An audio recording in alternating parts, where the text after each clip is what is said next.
So I'm going to get us started in this webinar here on what about self-love and thinking about body liberation-centered relationships. What does that look like? What is body liberation framework? We'll go over that in the next about 2 hours. But before we do so, and even before I say go over these resources, I want to also say Happy New Year to folks who celebrate Lunar New Year. Gong Xi Fa Cai. Yeah, so I just want to make a note of that, and I hope folks are able to access some moments of celebration. Okay, so into the resources here. So we want to make sure that folks are well supported. So please take a moment. I'll leave about 5 seconds time for folks to take a screenshot of this, either on your computer or using your phone. So that you have these available in case if you do need these resources. And of course, I can't personally vet how these support services are like, but for sure, happy to engage in some conversations if folks have questions about some of these.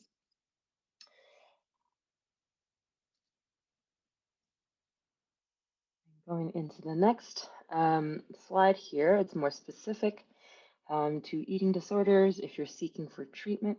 Again, we'll leave about 3 to 5 seconds time for folks to take a screenshot. And I definitely welcome folks to also share if you're willing and able.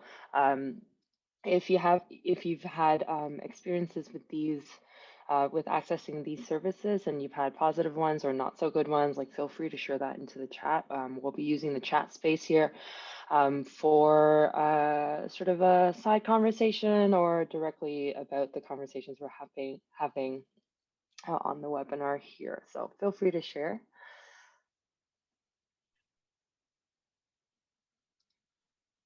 And lastly, of course, thanking Sheena's Place here for allowing us to host this space and provide this webinar here. Thank you. Brought to you by Sheena's Place. Here we go. Okay, so welcome. We're so glad you're here. Thank you for coming. Like I said, we'd like to begin with a territory acknowledgement here. So I'll quickly add to it after, but I'll read this for now. We would like to acknowledge the sacred land on which we are gathering, or rather, specifically for Sookie and I, we are residing on Treaty 13 territory. It has been on a site of human activity for 15,000 years. This land is the territory of the Huron-Wendat and the Petun First Nations, the Seneca, and the Mississaugas of the Credit River. The territory is the subject of the Dish with One Spoon, Wampum Bill Covenant, and an agreement between the Haudenosaunee Confederacy and the Confederacy of the Ojibwe and allied nations to peacefully share and care for the resources around the Great Lakes. Today, the meeting place of Toronto is still the home to many Indigenous people from across Turtle Island, and we are grateful to have the opportunity to continue to work and have discussions really about having a body and being having this body on a particular land and the history of which that it carries and what does that mean to us. So really grateful to be able to engage in that way. What I'll add to this is this image here in terms of the dish with wampum belt. This is just a recreation of the belt itself, but what it really talks about and the essence of it is thinking about sharing resources and passing that one spoon around when they came together in creating this treaty. And so, and that's the very context that we're gathering here today is for Sookie and I. We're not, experts of your bodies. We're experts of our own bodies, and what we can share is perhaps some knowledge to be able to expand how you think about your body and and the judgments you make about perhaps your own and for the context that you're in. So that's just like a tiny snippet of the context we're gathering here. As somebody who's a first generation immigrant settler, it means that I have to constantly be thinking about how I can best honor the histories of this land and then the ongoing and current violence, and to be able to understand and work towards dismantling the systems of which that cause those violences. So anti-Indigenous violence that happens and is very much present in pretty much every institution that we operate in. So so that's very much part of the equity inclusion work that Sookie and I do, and we'll definitely go into a little bit more detail about who we are and the types of work that we do. But we wanted to make sure that we take a moment here to really think about how we can reconnect with the land, with the people around us, to think about the relationships that we have and the relationships that we have with ourselves, which is definitely the centered topic here today. So you're probably wondering who we are, for folks who are not familiar with us. So I'm going to throw it over to Sookie to get us started with a little intro about who they are. Thanks, Christine. Hi, everyone. I'm Sookie Bardwell. I use the pronouns she, her, and they, them. Either is fine for me. I am really jazzed to be here with you today talking about one of my favorite topics, which is body liberation, and specifically, as Christine said, how we can integrate body liberation into our relationships, first and foremost with ourselves, but also all of the relationships we have with others and the ways in which we interface with institutions in relationships that are happening through people, but are about like larger systems in which we live. So I have been working as an equity and inclusion slash social justice educator, facilitator for almost 20 years now, which is bananas to me, but here we are nonetheless.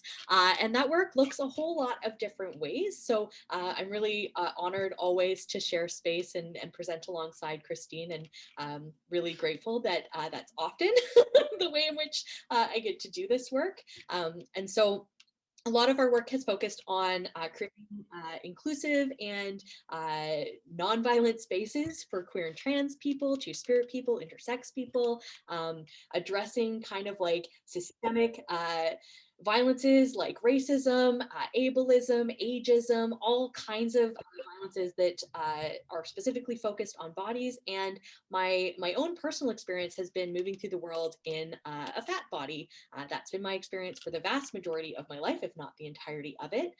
And that has meant that I have experienced all kinds of really unfun things that are related to the systems of sizeism and and the ways in which sizeism underlies fat phobia, which is based in diet culture and is really full to the brim with weight stigma. And so interrupting those cycles of violence is something that is really important, I think, within ourselves, because it allows us the opportunity to interrupt them outside of ourselves as well. And so doing that work is something that Christine and I do through our initiative focused on giving folks more ready, comfortable access to joyful embodiment, which is called Body Buddies, which you may have seen on some of our handouts, as well as through my work as a sex and relationship educator. So, you know, there's all kinds of ways in which these violences can enter into our relationships, and hopefully we'll be able to spend lots of time today kind of unpacking those things and making sure that we are better equipped to recognize those things as violence and to intervene when they take place. So I think that's it for me for right now, and I'll throw the ball back over to you, Christine. Thanks, Sookie. Hello, everyone. My name is Christine Hsu. I use she, her, and they, them pronouns, so either set or both sets work for me. And I'll just share a little bit about my entry point into this work and and the relevance of where I come from. As somebody who studied phys ed in my undergrad, I soon realized after I graduated that it was pretty much a degree on fat phobia, and ableism. So that definitely really enraged me. I went through teachers college thinking about the experiences of people who went through gym class that were not positive, and I am definitely that somebody who excelled at it very easily. Didn't have to think too much. I enjoyed sports, but always noticed that my friends around me, not everyone enjoyed it as much as I did. So I really was passionate about, and still am passionate about, how folks can, feel better in movement, and feel better in their own bodies. And how does that, how are the systems that exist continue to disconnect ourselves from our own body. So that's sort of my entry point into this conversation. As somebody who has more of an athletic figure, I certainly benefit from thin privilege, and that definitely shifts when I move into the East Asian context. The language that you are used to describe my body certainly shifts as well. So I certainly can understand very much so that what fat phobia can really explicitly feel like, because that is very lively, unfortunately, in the culture that I come from. And I grew up with um, my mom, who is of size, and other folks who are, I really do care about, moving through the world in a fat body. And of course, Suki is definitely one of them, who I, again, also am very grateful to share space with and to collaborate with the amount of trust that she has offered me to be a pal, in general, and also to facilitate together. So that is a little bit about me in that sort of entry point. Currently, I work also as a movement coach, have been for quite a while. Really thinking about what does healing centered practice look like for everyone, and that's definitely going to look differently for everybody. Most of my clients are queer trans, and so I look to continue to support community in that way, because I understand how important it is, movement practices can be to help support the well-being overall of everyone. So and then on the other side of the of sort of the work we do together, and separately, is very much the understanding anti-oppression, anti-racism in varying capacities, contexts, and one of which I continue to push forward is sports inclusion for trans and non-binary people. So I am deep in that work. If you do have any questions about that, feel free to shoot me a message, and that can definitely be taken offline or a different time. But all of which are very much relevant to our conversation here today, and thinking about having a body and how that is so hard, and especially during COVID. So I'll stop here for now, and we'll definitely dive in deeper in terms of pulling from our own personal experiences, and I'll share a little bit more from there too, with the content that we have going on. So, of course, as folks are engaging with this webinar here, this is very much a presentation style webinar. So I do want to acknowledge, like, for some folks, this might not be the best way for you to learn. And that's absolutely okay. And I am very sorry we can't offer it in any other way for now. But certainly, as you're engaging with the content, taking it in, perhaps you're having a conversation with somebody, later on or during. These are some great guidelines that we wanted to offer and suggest for folks to think about. So, of course, engaging with this conversation here, caring for yourself is of utmost priority. And I know that for many people, you're here because you're like, well, I'm having trouble doing so. And that's absolutely okay, but really give it a try as much as possible. If you're feeling activated or triggered by anything we do say, or if anything comes up for you, please, go off camera, go for a quick little walk around in your room, do whatever you need to do in order to continue to access this space. I like to think about sort of participation by proximity, as far away as you need to or as close as you need to. And then, of course, thinking about caring for others as well. I think it's important to understand that as we're engaging and sharing in the chat or verbally, that everyone is having an experience, and that may be a positive one, and that may also be a neutral or a negative one. So it's really important to think about the impacts we have on others as well. So and we'll keep coming back to this point with the others as well. I'll just fly through these pieces quickly, and using and using some of these sort of prompts to then go back to the first point, using I statements. If and when you do choose to share, please share from your own experience. Of course, like I said, we're all experts of our own bodies. So please, if you like to share from your own experience, and refrain from generalizations.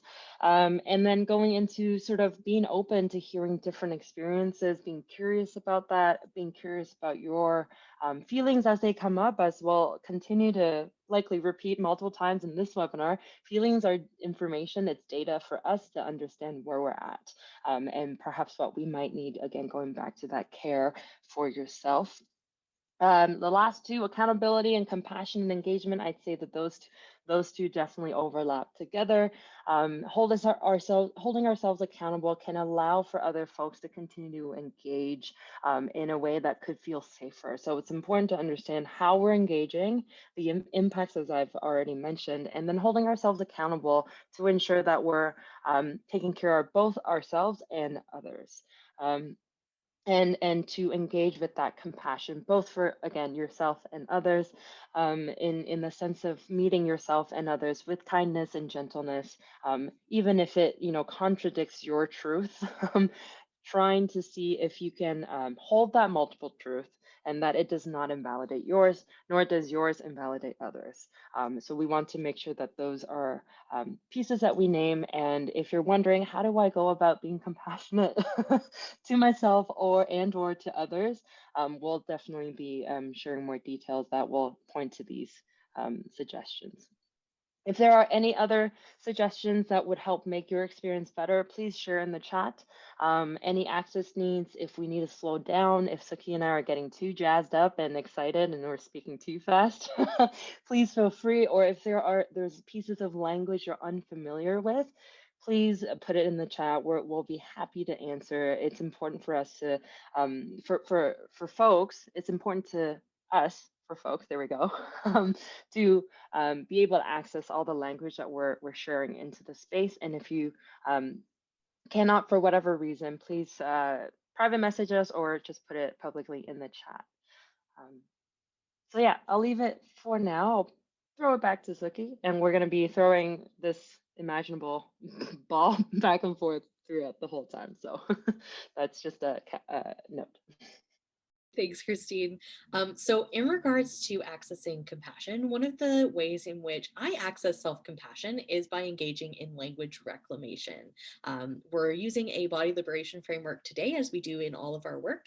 And part of that body liberation framework is about taking back words that have previously been used to put us down and make us feel bad about ourselves, and using them in a positive and affirming way.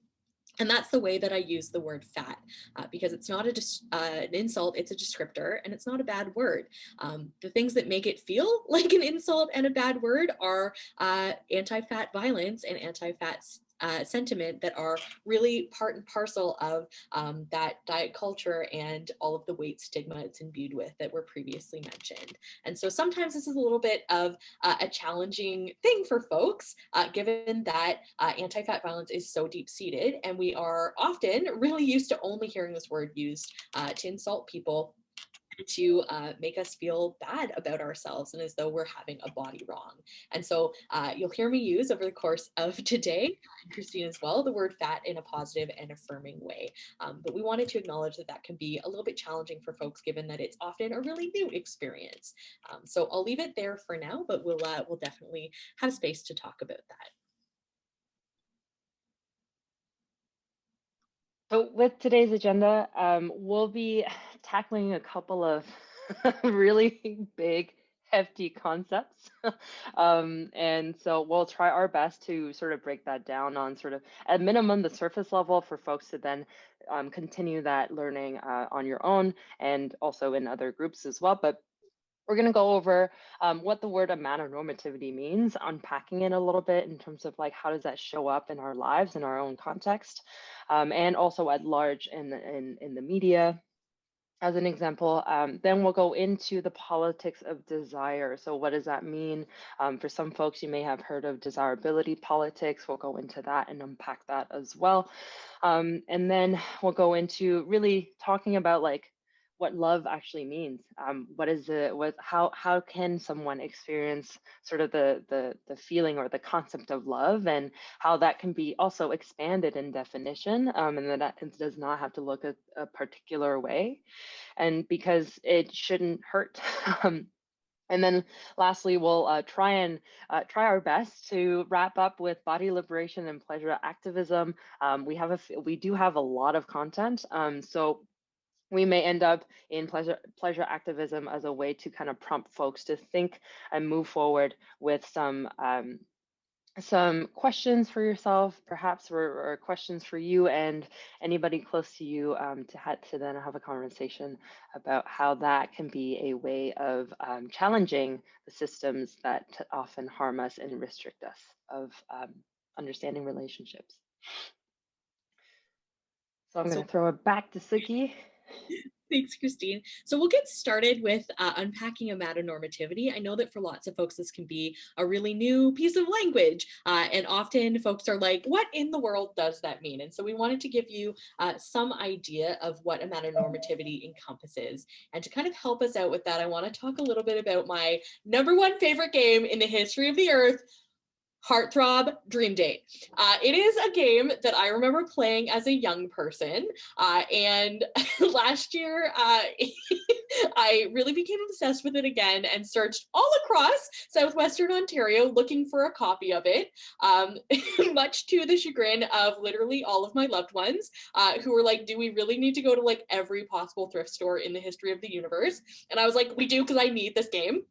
And the reason I needed this game so badly is because I think it does a really excellent job of illustrating what is really encompassed when we think about a metanormativity. So I'm going to lead us through a little inquiry process about Heartthrob Dream Date, which will delight me and hopefully will delight some of you as well.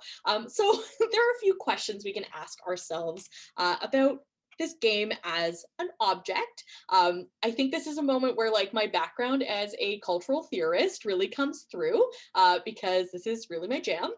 So some of the questions we can ask ourselves is like, who's this game designed for? Why would the people this game is designed for want to play this game? Who produced this game? You can see it's by Milton Bradley. What was the intention behind producing this game for the folks who were responsible for it? What or who weren't they thinking about? And why weren't they thinking about these people or things? So let's analyze the box a little bit here. So I see a rather large image of a white blonde woman, which I'm imagining Milton Bradley, through its lens of patriarchy, white supremacy, and capitalism, has imagined as the audience for this game. I also see some more information here. It's for 2 to 6 players, and the goal is to guess which guy your opponents like best. It's for ages all girls who like boys. So, I mean, as a multi-gender attracted person, like, I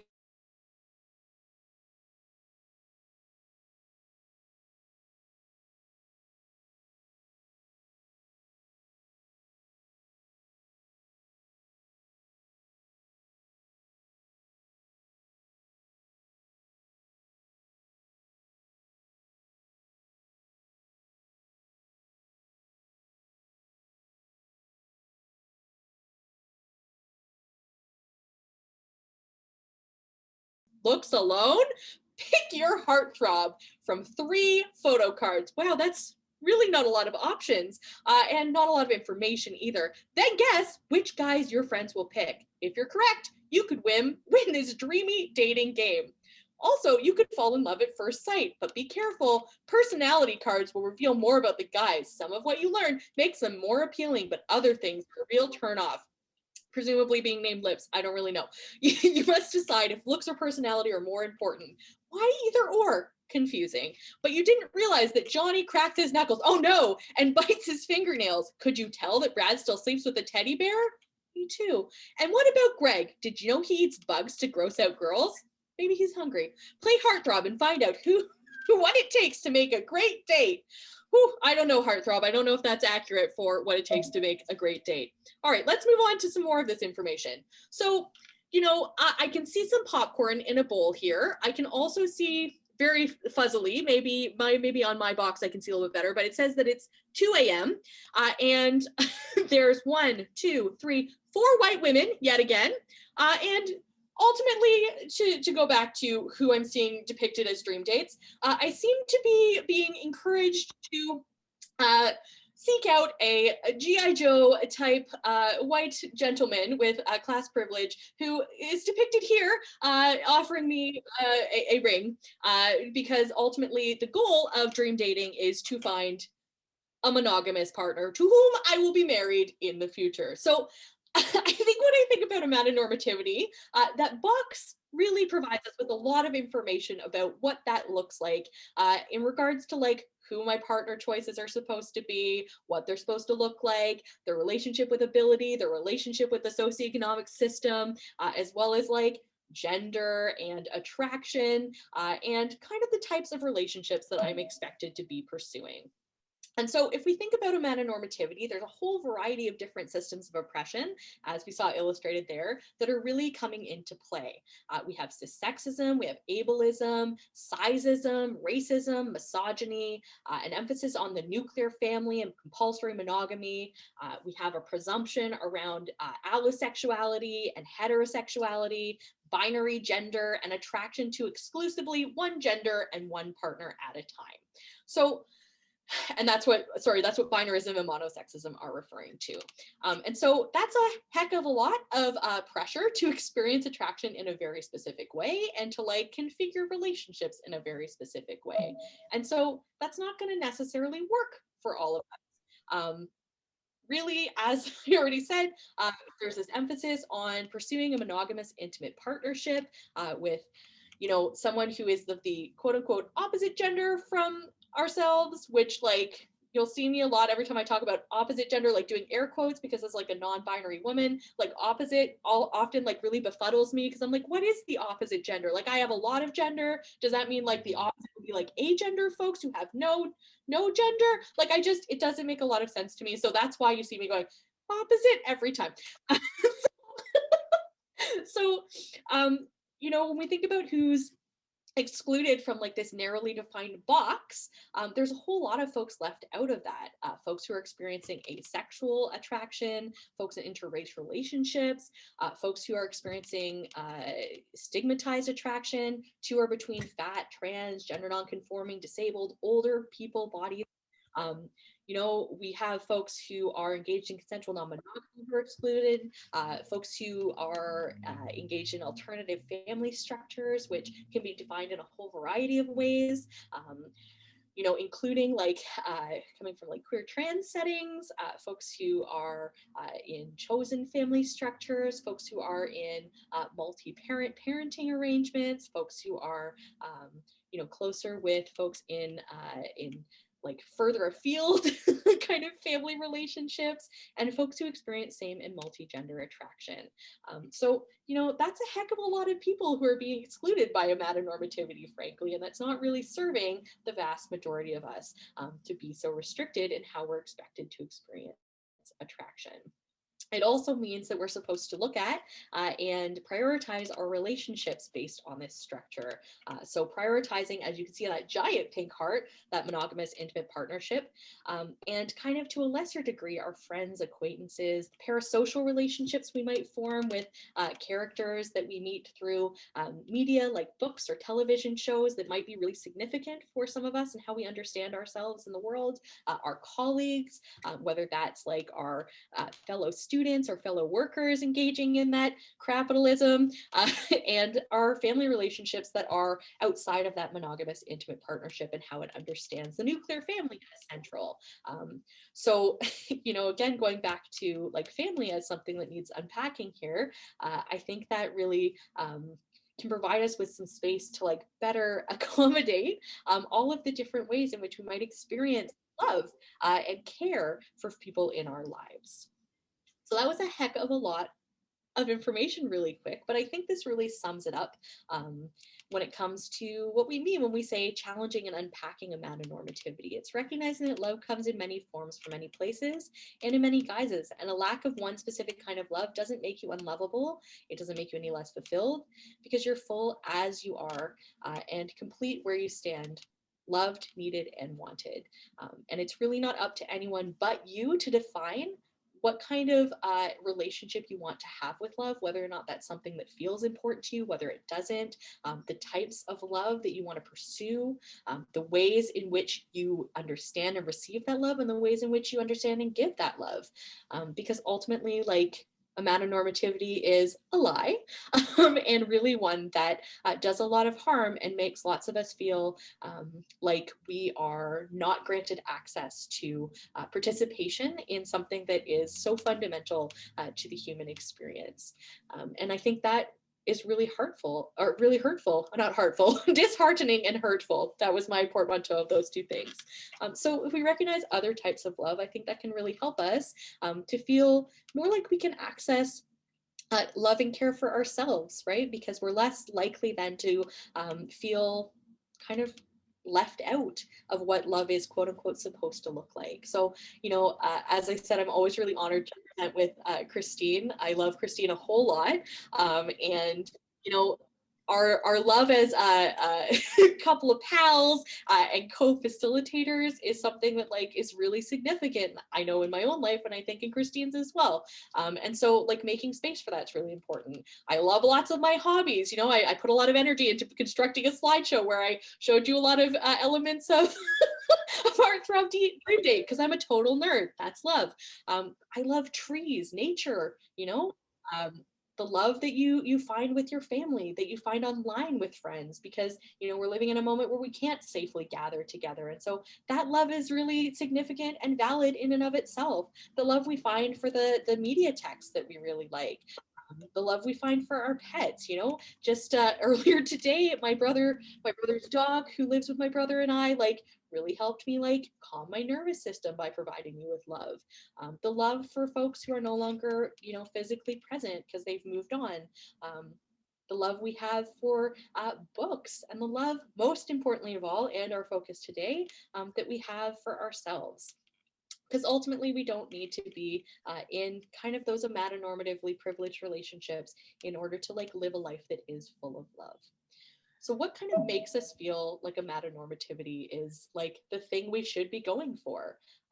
This is where we'll switch over into a conversation around the politics of desire, or desirability politics, because our feelings exist in a social context. So Christine, I'm wondering if I could throw the ball over to you for this guy.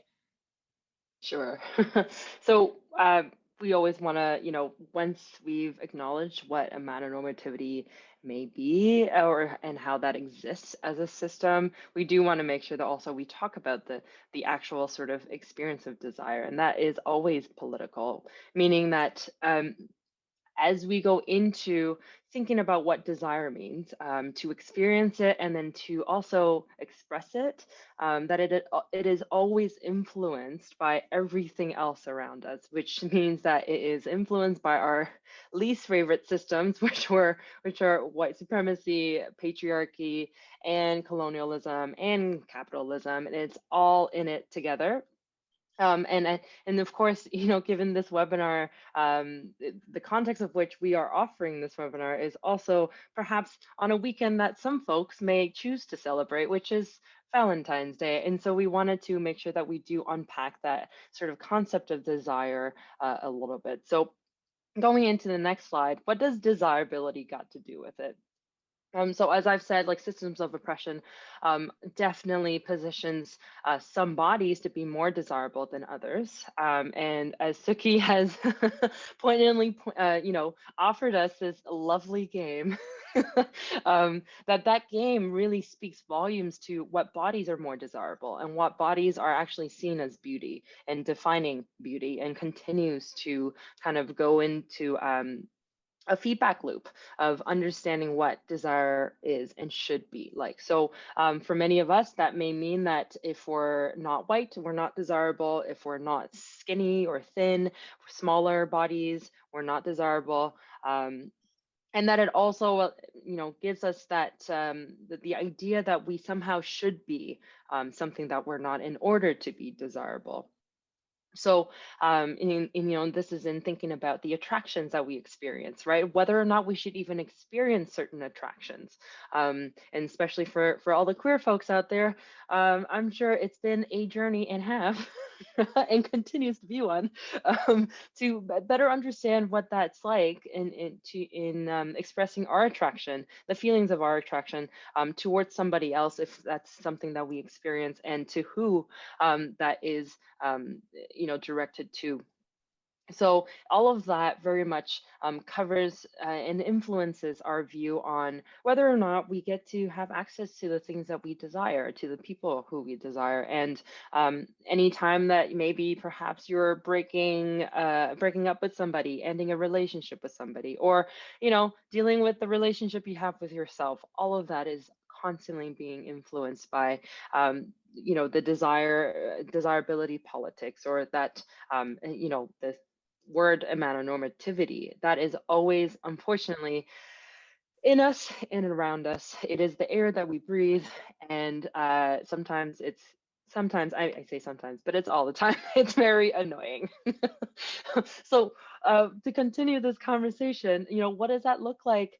To unpack further in looking at attraction. So what is attractive, as I've mentioned, right, as examples, what does it mean to be beautiful or ugly? And why should we always strive to be beautiful? Also, we'll definitely go into that as well. Who gets to decide how, and all the expectations around being beautiful? What does that mean for folks who are deemed as beautiful? What are the types of expectations and assumptions that come with that as well?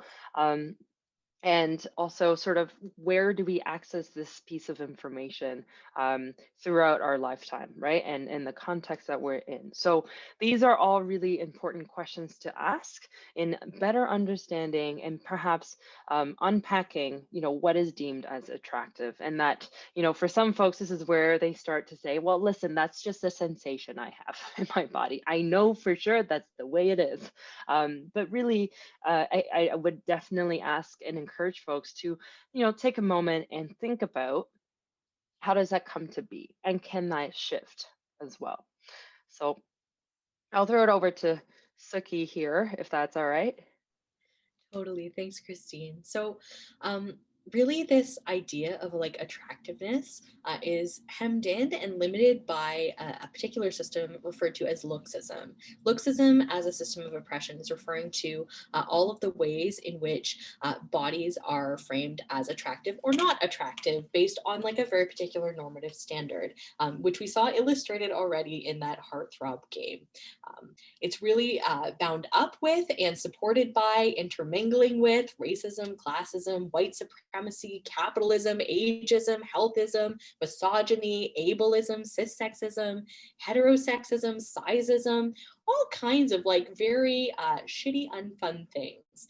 And every time that we feel badly about ourselves, it's all of these systems coming into play and telling us that like our way of having a body is bad and wrong. And by virtue of having a body badly and wrongly, we therefore don't deserve to be treated with respect and to be valued and validated in our existence. And the only way to gain access to the things we need, the resources we require to obtain our best possible outcomes, including care, including acceptance, is to conform to these systems.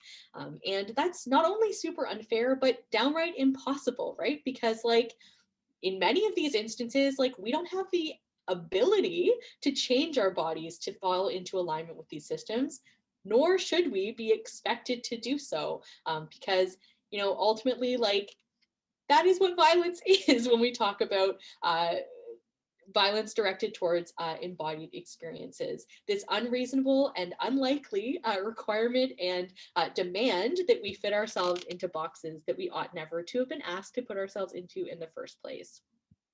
And so, I think that these two graphics really, for me, are so key in my own understanding of how to push back on and unpack this. So this one is from Little Toonie, which is, it's okay to be ugly. And I'm not necessarily, and I don't think that this artist is either trying to say that these particular creatures are ugly, because ultimately, like, this isn't about like the truth of ugliness. This is rather about like the ways in which lack of attractiveness or ugliness is perceived and like placed on us as an idea, right? And so rats, pigeons, toads, these are not inherently ugly animals in the same way that none of us are inherently ugly humans. right? Outside of capitalism, white supremacy, and patriarchy, this isn't an experience likely that we'd be having. And so really, I think it's important to acknowledge that like ugliness in and of itself can be powerful. Claiming that and saying like, I don't care about being attractive, I refuse, the imperative for that to be my focus, is something that can give us like the energy we need to push back in those moments where people are telling us that like we're doing it wrong and therefore we deserve to not have access and to experience violence. Also on the other side of the screen, you can see this cartoon from War and Peace, which is really about how beauty is in the eye of the beholder. No matter what type of embodied experience you happen to be having, whoever you happen to be, there's always going to be folks out there who are attracted to you and the magical, wonderful person that you are, and the magical, wonderful body that you're moving through the world in. And so, you know, that fly to me is not the most appealing creature, but the spider is like very into the fly. And the spider arguably is much more a connoisseur of flies than myself, as someone who spends lots of time seeking them out. And so therefore, therefore, it's important, I think, to remember that like while claiming ugliness is powerful, so too is the knowledge that like, and I know this seems like such a truism and I don't generally like to frame it this way, but like there are in fact many fish in the sea. The sea is quite large, right? There are billions of people on this planet. And so if we seek love and we desire it, it is out there for us to find. And that doesn't mean that like, unfortunately, we're still living in these systems and having shitty experiences as a result of them. But there are people out there who like, and increasing numbers of them, who are aware that it is important to challenge violence and to not engage in it and to unpack these like lies we've all been told about appropriate embodiment and what that means when it comes to partner choice. So, you know, when we think about how this impacts our experience of being in relationships, it's really about how we learn about the ought to or the should of how we should be engaging in relationship with ourselves and with others. And as a participant in one of our groups often says, don't should all over yourself. It's really, I think, difficult to stop shoulding all over ourselves because we are receiving all kinds of messages all the time. But starting to unpack that is a matter of inquiry. So asking ourselves, like, who says this is what I should do? Why are they trying to tell me that's the case? How did they get these messages, whoever they happen to be? And my grandma was always saying like, oh, Sookie, what will they say? And I was always like, Grandma, who are these people who are so concerned about what I'm doing? Like, get a life, these people. And really, like, ultimately, the question for me to ask is like, how are these messages impacting me? How are they impacting the people that I'm in relationship with, the people I care about? And how can I participate in unpacking that and challenging those things to make sure that like we're not experiencing violence, or we're at least equipped to like rail against it when it unfortunately crops up? So there's lots we can say about that, but I think ultimately like what's key here is to remember that like all of these messages are social constructions. And when we talk about social construction, we're talking about like the ways in which all the messages we're receiving kind of enter into our frame of consciousness and impact the way in which we view ourselves and the world. And I love this cartoon for talking about it.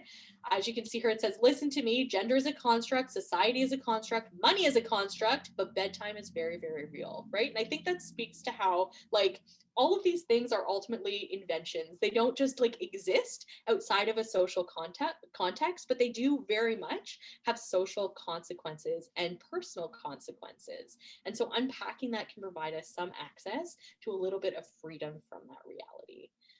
So Christine, I'm wondering if I can throw it over to you for the next couple slides. Of course. Sookie and I use this triangle here very often. And if you access any of the groups that Sheena's facilitated by us, you know that this comes up pretty much every session. As Sookie has just talked about social construction, what informs that social construction as at present is very much sort of how domination works socially throughout. And so we like to break it down into sort of three levels here in understanding, you know, what is being internalized on a personal level. So whether or not you're conscious about it, what is it that we're taking in and we're living out? Okay. And then in thinking about interpersonal, so what does that look like in your interactions every day with other people? How does that impact, you know, how does going back to the word, and metanormativity. How does that impact our interactions with one another, with perhaps romantic interests versus platonic interests and folks that we're very intimate with? What does intimacy mean, right? So thinking about that on that interpersonal level, and then also in thinking about institutionally, where are we getting these messages, right? Where is it being repeated? How and why is it being repeated? So looking at that level of which, as I mentioned earlier with media, that definitely is an institution in and of itself. We've talked about family as well, and that's an institution. So through all of these different levels of engagement, you can see that domination can certainly happen in a particular way because of these unfortunate influences of white supremacy, patriarchy, misogyny, colonialism, and those will just keep coming up, unfortunately, because they are everywhere. So what are the types of questions as we come to understand this tool here that we can ask and utilize to then unpack sort of your own internal context, right? Thinking about where you are, how does that manifest? So we like to ask this question of like, what are some of the institutions that teach us about relationships? What do they teach us? So maybe for many folks, that means families, right? Families are first touch point in thinking about what that means to have a relationship with anyone. And for many of us also, it's through our parents. And where did they get that teaching? So what did they teach us?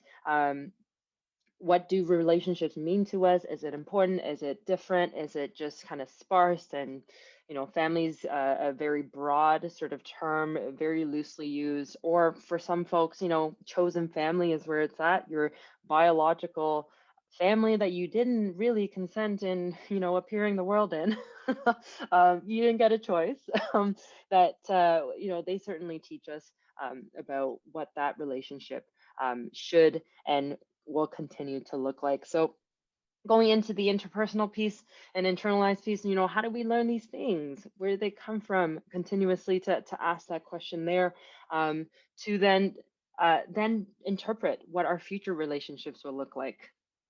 So, it's important to then better understand, what are some of the structures that are informing how relationships could be more important than another. So, again, going back to the word of metanormativity, that meant, in that context, romantic relationships are often valued more, right?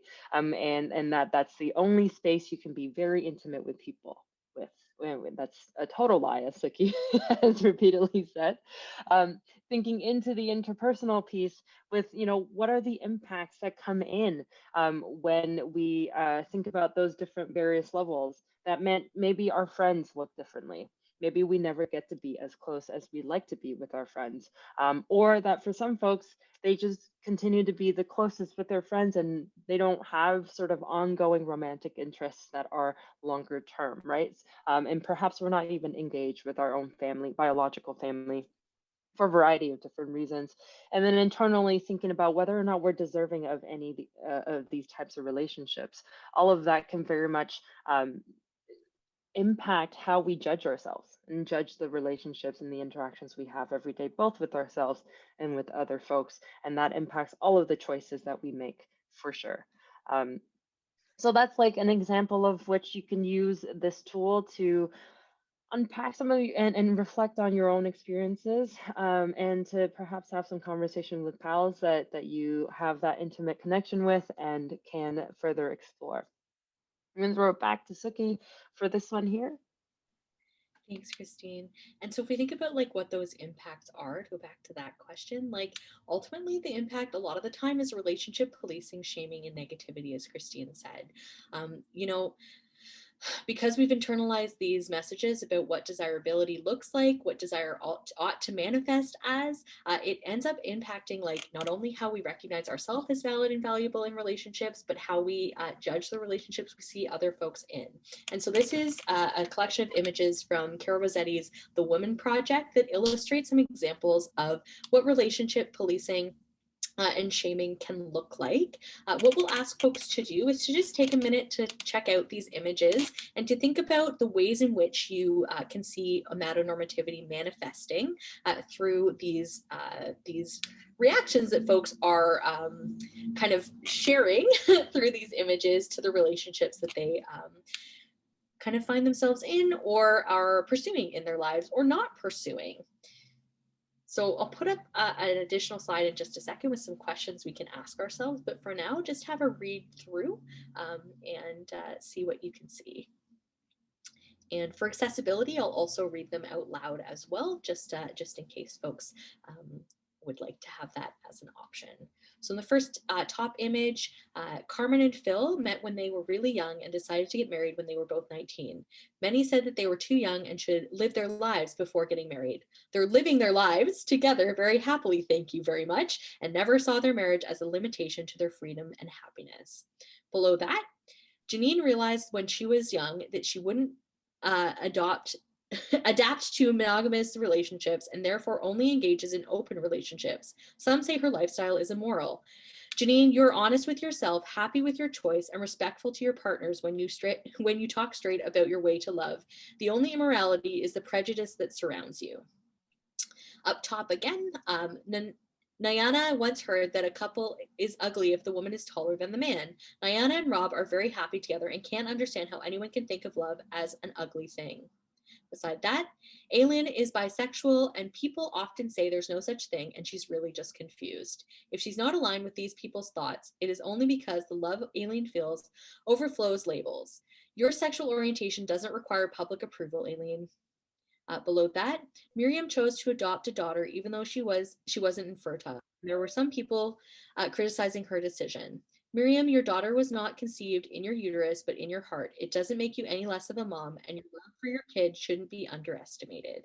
And beside that in the center, Emily Mell is a trans woman, and her identity is disrespected every time someone asks her if her boyfriend William is gay. Emily, you and William are a beautiful heterosexual couple, and your love is a lot more important than others' opinion. So those are all of the examples that we can see there. In regards to how to unpack those things, you can see that a metanormativity umbrella and all the horrible systems it encompasses on one side of the screen there.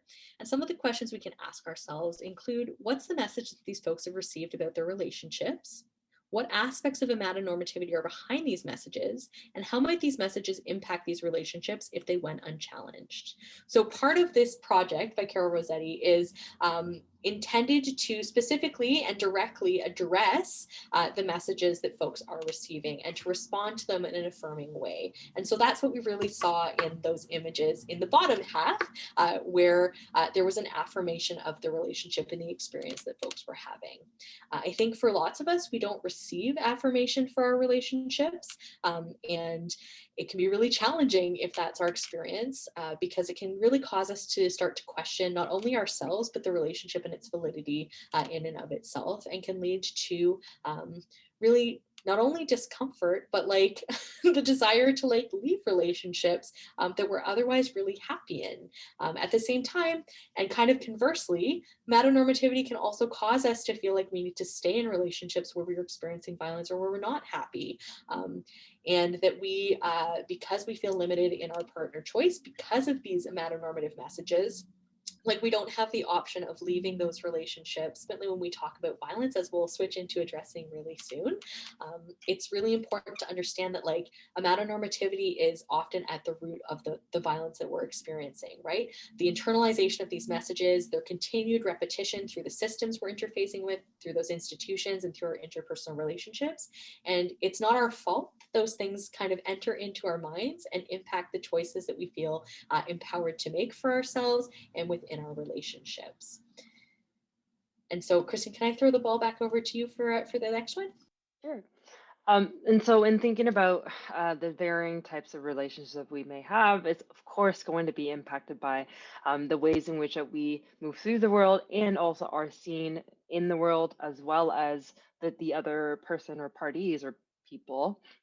also move through the world. So, of course, it's really important to acknowledge that intersectionality and social location are aspects to be considered here, and understanding, again, going back to all of the other different systems of oppression, sort of how are we more privileged than one another in some ways, and then not at all privileged in some other ways, and that often manifests in relationships. So that could mean, like, in a straight relationship, misogyny certainly can be embodied much more by, or it could be embodied by both parties involved, but certainly could be very much like privileging one person over the other. And of course, I'm talking about those who are cis men. Because they benefit directly from misogyny in many ways. So that's just an example.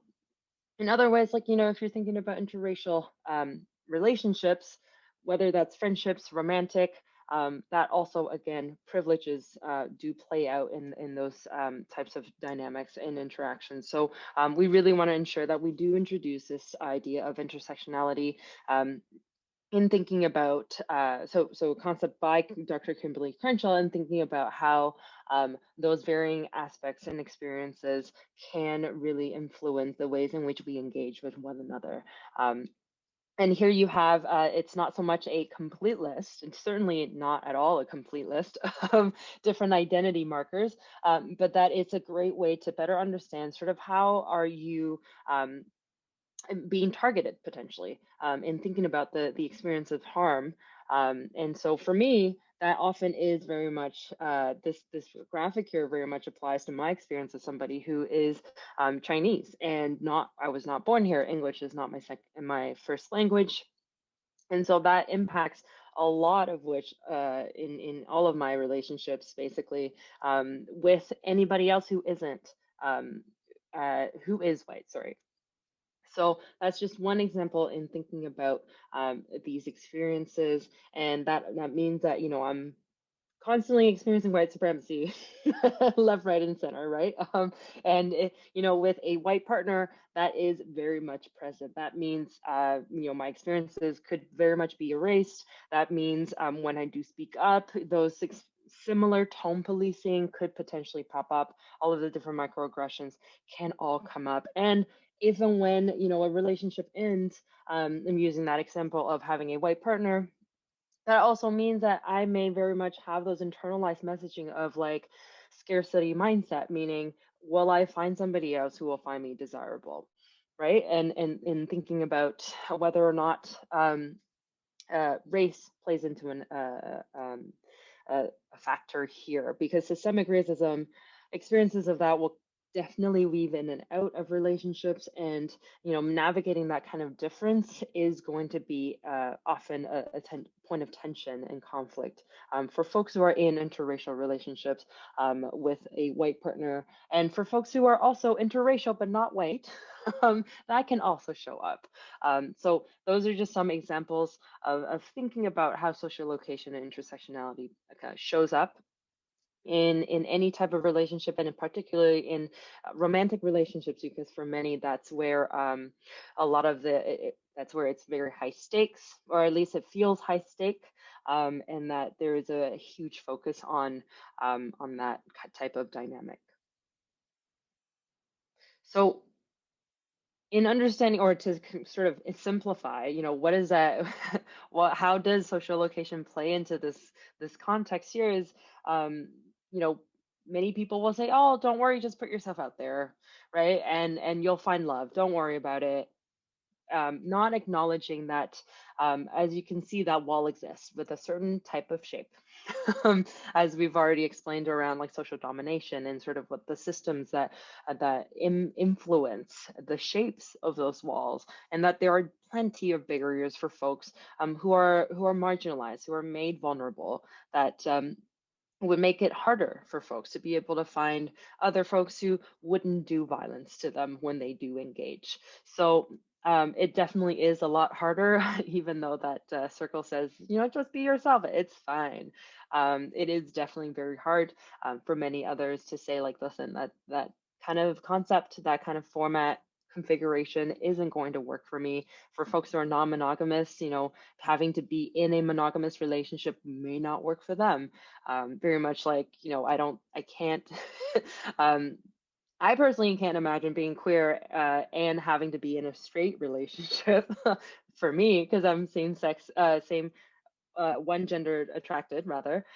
So that doesn't work for me. So there are plenty of other examples here for folks to think about how these barriers show up. I'm going to pass it back to Sookie here in continuing our conversation. Thanks, Christine. So really asking ourselves how we can cultivate a more holistic understanding of our desires and how to communicate about them can help us to gain some access to some tools that we can use to unpack some of these metanormative messages that we might have internalized, and to be prepared to like push back on some of these harmful dynamics that can emerge, as Christine spoke to, within our relationship. So first, asking ourselves or engaging in a process of inquiry around what our attraction actually looks, sounds, and feels like outside of that metanormative system. So as someone who's multi-gender attracted, it took me like a really, really, really long time to figure out that I was queer, because at the time I identified as a cisgender woman, though I identify as a non-binary woman at this point in my life, and I was attracted to people who are men. And so, I was like, well, check mark, I guess straight, even though like if there's like a straight box, like my arm and leg were like sticking out and I was like falling over and everyone's like, Bardwell, like, I don't know if that straight box is really like the one for you. And I was like, well, I don't know otherwise, right? Because no one was providing me with the tools I needed to actually unpack that and to figure out that like really my attraction is quite breadthy in a way that like that box doesn't really make space for, because in reality I'm attracted to people of all kinds of genders and none at all, and really as a polyamorous person I was very much restricted by a metanormativity in regards to this like privileging of like one monogamous relationship at a time, and so really asking and unpacking like what kind of relationships we want to engage in, and how we can understand the relationships that are available to us as like something that maybe is larger than those small boxes with which we're provided. And so this is a great tool that Christian and I use pretty often, which is the SOGI astronaut. And you can see several different categories of identity broken down here in relation to attraction and to gender, as well as to assigned sex. So you can see at the bottom there, we have like a large asteroid belt of potential attractions. We have at the top, the assignment of sex at birth, and below that, the way in which we experience our gender, which is referred to as gender identity, and then below that, gender expression, which is how we express ourselves out there in the world, and that includes things like the pronouns that feel most comfortable for us, the language that we use to talk about our gender experience. And so, if we think about like our cognitive experience of our identity, and the ways in which that like resonates for us in regards to the feelings that we have, that can help us to figure out a little bit more of how we feel about ourselves, because really there's a really large galaxy of options out there when it comes to our experience of our gender. Lots of different ways to like think about and talk about that. So like this is a great resource from GLSEN in that regard. You can see included here sex assigned at birth, which is really the piece of language that's applied to you based on like someone else's assessment of your physical body when you like come out there into the world, and they check out your physical form. Most frequently they're looking between your legs and they declare either it's a girl or it's a boy, or blessedly and increasingly for many people, this person is intersex. Thank goodness that's starting to be the case, thanks to a great deal of activism by intersex folks. And, that is something that impacts the expectations that exist of what our gender identity is going to look like, right? This presumption that like if someone declared it's a girl, I therefore have to identify myself as a cisgender woman, right? And that's not going to work for a lot of us. I am a gender nonconforming person. The way I express my gender is not in alignment with those expectations. And that means that like my experience moving through the world when it comes to my gender attribution or how my gender is perceived by others is pretty complicated, especially as I've started growing out my facial hair. Hair is this huge, like, huge piece of information that we read on other bodies as humans. And I'll talk more about that a little bit later. But like, all of these things can make it really, really complicated to even figure out how we feel about ourselves when it comes to gender. And so then the question of like, what gender or genders are you attracted to can be further complicated, because as you can see in the, and this says sexuality galaxy, but I would actually frame that as the attraction galaxy, there are just as many options, right? So you can see depicted here sexual orientation, romantic orientation. There's all kinds of different types of feelings that we might have. And breaking those down can be really complicated. And so Christine and I like to talk about the like many types of feelings that go into attraction. And this is one of the handouts that you would have received via email. And that we can drop into the chat at some point. But you know, the classic three that I usually will talk about are your head, heart, pants feelings. So like, what's your experience of intellectual or psychological attraction? That's kind of like, you know, when you meet someone, you're like, oh, I really like how this person thinks, or like, they're hilarious, right? Like that's a type of intellectual or psychological attraction. Emotional or romantic attraction, the best way I can break that down is that's those kind of like fuzzy feelings we have in our general heart region, that if they're romantic, make us feel like we'd really like to perhaps pursue having candlelit dinners and walks on beaches or something of that nature. And then physical or sexual attraction is our pants feelings, or no pants feelings, potentially a sexy times. And then we have two additional components down there at the bottom, which include aesthetic or appearance-based attraction, which you can see represented with an eye and a hand, recognizing that like we're not all experiencing aesthetic attraction through like visual feedback, as well as spiritual or energetic attraction with our cute little ghosts there and some sparks. And so if I think about like Christine and my like facilitationship, our relationship as co-facilitators, like we have really excellent like spiritual and energetic attraction. We really like vibe well together, right? Our energy intermingles in a really great way, and magic happens. And so these 5 different types of feelings can help us kind of break down and further understand how we are or aren't attracted to other people around us. And being as broad as we can in understanding what that attraction looks like provides us with the maximum possible space to fully understand what it is we are actually interested in when it comes to the types of relationships we'd like to pursue. And so this is a little, again, going back to Heartthrob, the obsession continues, a little Heartthrob based example. This is what Heartthrob cards look like. Trevor on the side there is my #1 top selected Heartthrob. How many times can I say heartthrob in one sentence? Let's find out. So Trevor's got a sweet, sweet bolo tie. And when I was preparing our heartthrob section of the presentation, I realized that like Trevor actually looks a heck of a lot like my all-time top crush of life, Mr. Tim Curry. And realistically, like, I'm not actually like super far gone on Tim Curry as he appears in that middle picture, but I sure as heck am about Tim Curry as he appears in the picture where he is represented as Dr. Frankenfurter from Rocky Horror Picture Show. When I was first figuring out that I am a queer, I I really like had a strong reaction to the Rocky Horror Picture Show when Dr. Frankenfurter came down that elevator in that beautiful silver cape and like whipped around. I really like fell deeply in love, and that love has lasted a lifetime. And for me, it was a moment where I was like, this straight box may in fact not be the one in which I am most comfortably nesting. And so, you know, finding myself attracted to this other gender non-conforming person and body was really like a revelation.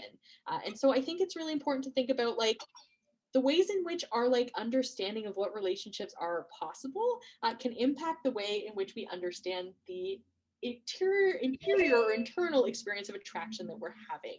And so this is a great resource from kimchicuddles.com.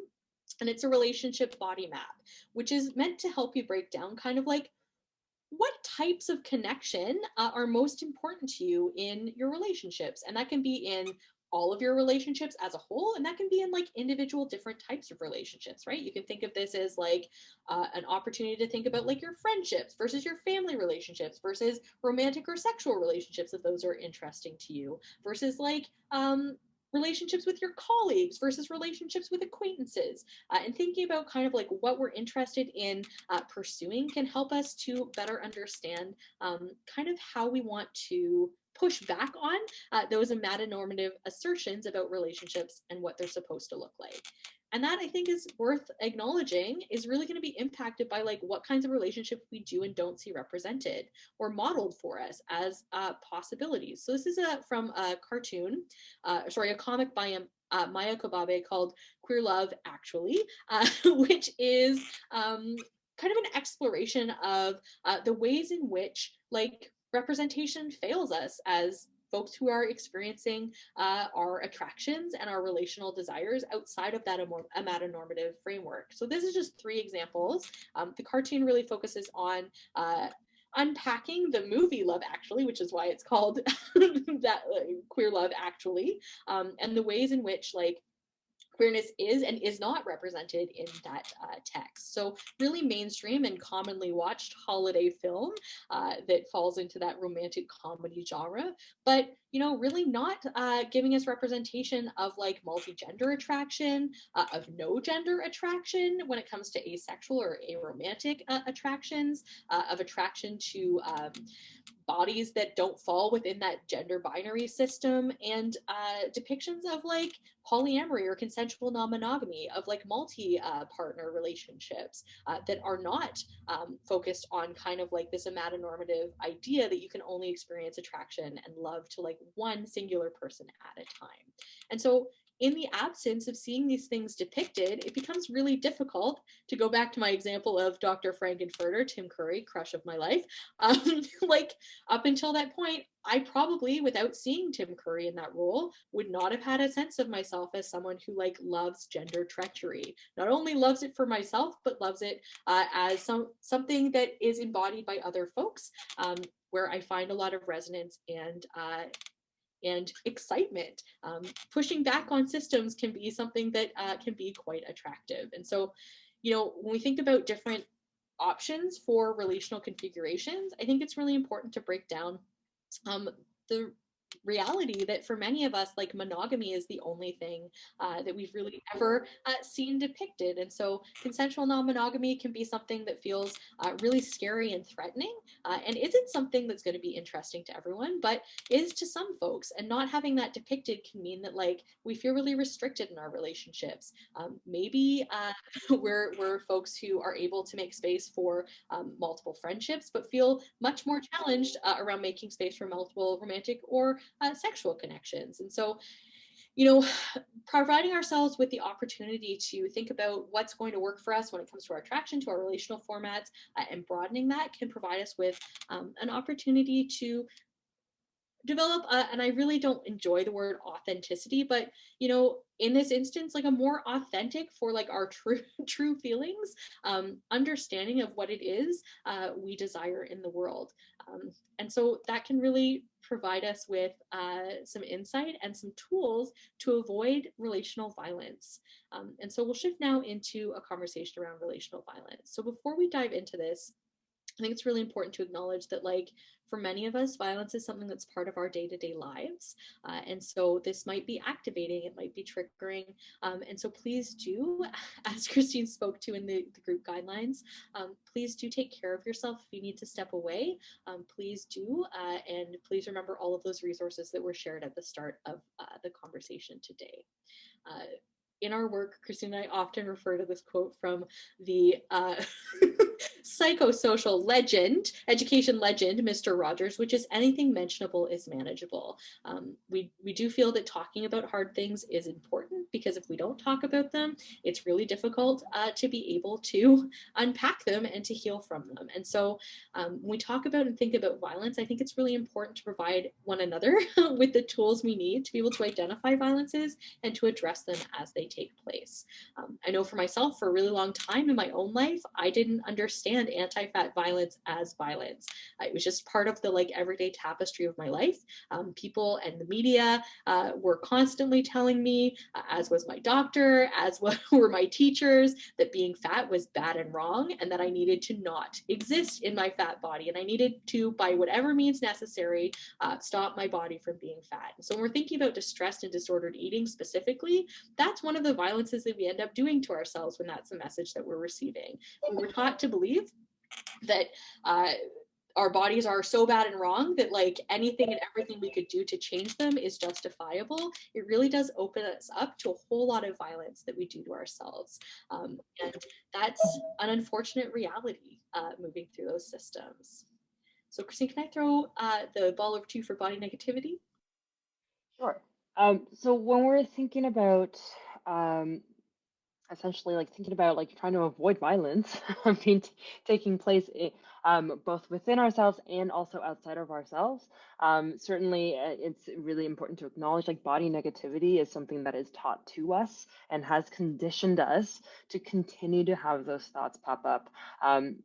And it gave us the tools to understand our body as if that there are restrictions to the ways in which we have a body, and that there, without it being to fit, without it fitting into a neatly sort of particular box, that it is no longer worthy or valuable, and that we should always kind of be very negative about any other ways of having a body. So it's really important to acknowledge this because it is happening to everyone. So when we're thinking about how fat phobia, stigmatism, like stigmatism, weight stigma shows up, those are certainly the systems that influence and fuel body negativity. And that's why Suki and I really want to be able to introduce like the concepts of body liberation, in the sense of like how we can better challenge the ways in which that these messaging often ends up being internalized in ourselves, and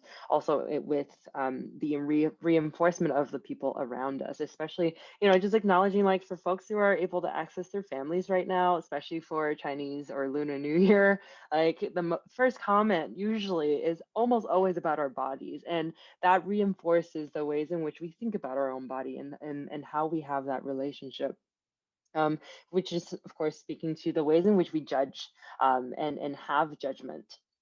So last point there being that it isn't just about body size and weight, it's everything that has to do with bodies and the conversations that happens around it, whether or not people have asked for consent to talk about our bodies. And like most often, Suki and I will affirm that like no one else should be talking about our bodies besides us and only if we want to, right? So it's really important that we're acknowledging how this shows up in understanding how we even then have relationships outside of our own bodies, and how that can continue to happen is that, of course, we're going to have feelings about this. And I'm sure I can imagine a lot of folks are having a lot of feelings about this right now, especially going through COVID, the pandemic, with the lockdown happening, and our limited access to the things we perhaps would like to do in order to cope, in order to then refrain ourselves from doing anything that could be harmful to us. So many feelings will pop up, and this is a great graphic here that we always share as a tool, a feelings wheel. If you're not familiar with this, feel free to just Google, and that'll definitely pop up. There's different variations of it too, but it's so important, as going back to the quote, anything mentionable is manageable. So as we think about body negativity, of course, most oftentimes not so good feelings will pop up. It could be one way that you can access sort of thinking about this work, how you can think about being more gentle to yourself, being more kinder to yourself, by acknowledging what feelings are popping up. And for some folks, maybe sadness is coming up, right? And for other folks, maybe anger is coming up, or for many, all of those feelings are coming up. And perhaps you're feeling excited in having access to this tool, and you're also really angry about the ways in which you're realizing for the first time, for many folks who are unfamiliar with any of the concepts we've shared, that you realize there is a lot of violence happening in your life. And that could be super distressing. So we just want to acknowledge that the feelings will pop up. It's okay. All of the feelings are valid. And I'll go back to the one comment I made earlier about feelings being data and being information, and that tells us what we potentially need. And that also can allow us to make better decisions and choices too, in terms of the actions we then engage in. But it always comes back to sort of what do we need? And why are these feelings here? What do they mean to us? As opposed to, I certainly try and discourage folks to like avoid feelings. Unfortunately, as human creatures, we have a lot of feelings, and it shifts for people. It is different for people. And of course, your relationship to your feelings is certainly, for many people, a trying time. So hence why we're here managing our relationship to our feelings. Um, so that's what I'll say to that wheel there. And I'll pass it back to Sookie. Thanks, Christine. Uh, so with space for feelings, also recognizing that like when we talk about and think about violence, it's something that's happening in a feedback loop, a cycle of violence between each of the levels of this pyramid, right? As Christine said, we are constantly referring to this. And part of the reason for that is that like being able to recognize that cyclical nature of the way in which violence comes into our way of thinking can help us to free ourselves from that cycle and to interrupt it.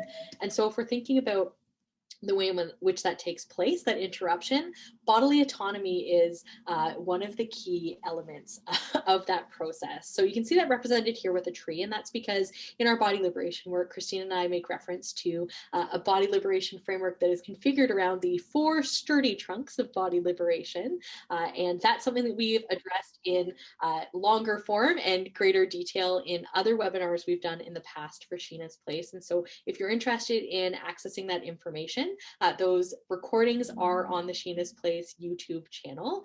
So recognizing that there's lots we wanted to cover today in respect to relationships specifically, we aren't going to take really a deep dive into that 4-tree framework today, but that's something you do have access to through that channel.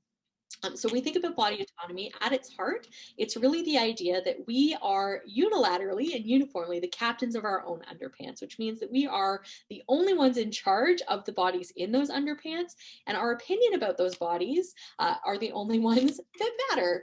It means we have the right to make informed choices for ourselves and our bodies free of coercion. We have the right to choose if, when, and how we consent to people interacting with our bodies, both physically and socially. So going back to what Christine was saying around like the fact that like no one should be commenting on our bodies without our express request for them to do so, and it should only really be happening through a lens of body liberation. People shouldn't be saying body negative things, body policing or body shaming us, because ultimately we all have the right to live free from violence and to access support if and when we want or need it, and no other time than that, because as autonomous beings, that's really up to us to make that choice. When it comes to consent, autonomy is pretty key because of that reality that it is based in the freedom of choice in the absence of threat, coercion, or outside influence. If we feel threatened by the potential of like not having access to what we need, like that's coercive, right? That's the threat of being deprived of something that we require. And while our choices can be limited by our circumstances, it is important, if we're thinking about an instance like COVID, for us to still feel like we're participating in the choices being made for us, right? Because ultimately, if we think about violence, often the result of that is that we feel really helpless and really out of control. If we're thinking about distressed and disordered eating, that's a real activation point for lots of us who are managing those experiences in our lives. Recognizing that, like, to go back to our lengthy conversation about metanormativity, this is going to be impacted by those ideas, right, of desirability or lack of desirability, of scarcity of opportunities for connection with others. And so, when we think about consent, body liberation seeks to challenge all of these systems that tell us these lies so that we feel more empowered to make choices for ourselves around like challenging that violence and around accessing safety for ourselves within our bodies and within our relationships. when it comes to boundaries, autonomy is also really key. And maybe I will throw the ball over to you for that part, Christine. Sure. In order to assert our own autonomy, or for many, reclaim our autonomy, it's really important to then understand what is our relationship to boundaries. Do we have any boundaries? And the question, I mean, the answer is with brackets, yes, we do. But are we aware of those boundaries, and how often are we enforcing those boundaries? Can we communicate them? Boundaries often, as I say, they set us up for success, both for ourselves and for the people we want around us. And so it's really important to then think about how boundaries and autonomy and the conversation that we're trying to have here has to happen, and that they have to overlap, in understanding then how you can, again, reclaim that autonomous self. And for those who are receiving romantic cards that say, "Be my Valentine," there are cards out there that also say, like, "Be my Valentine," but also, like, "Be your own autonomous selves." So those are great. Look out for those. um, it's important, like I said, like, boundaries often can be influenced by our experiences. Often they are, because we are raised in such a way that we understand how perhaps our caregivers or parents understand their own boundaries.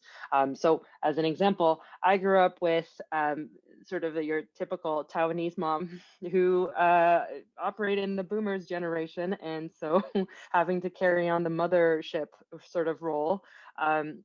There's a lot of resentment behind sort of the amount of care she's carried out throughout her entire lifetime, and that so much of um, how that can happen involved her sacrificing herself. And while that's super valid and is very cultural too, um, that meant now that she's sort of free from having to care as much as it was required, back when I was a child.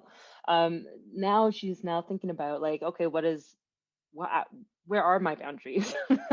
And we're constantly having this conversation, right? So your experiences will definitely teach you about boundaries, and often for folks who experience trauma and violence, as Sookie has mentioned and acknowledged, that means that your relationship to your boundaries may shift and may be very different as well, and it's going to take a lot of work in order to even understand that you can and are deserving of being able to enforce any of your boundaries that you want to have.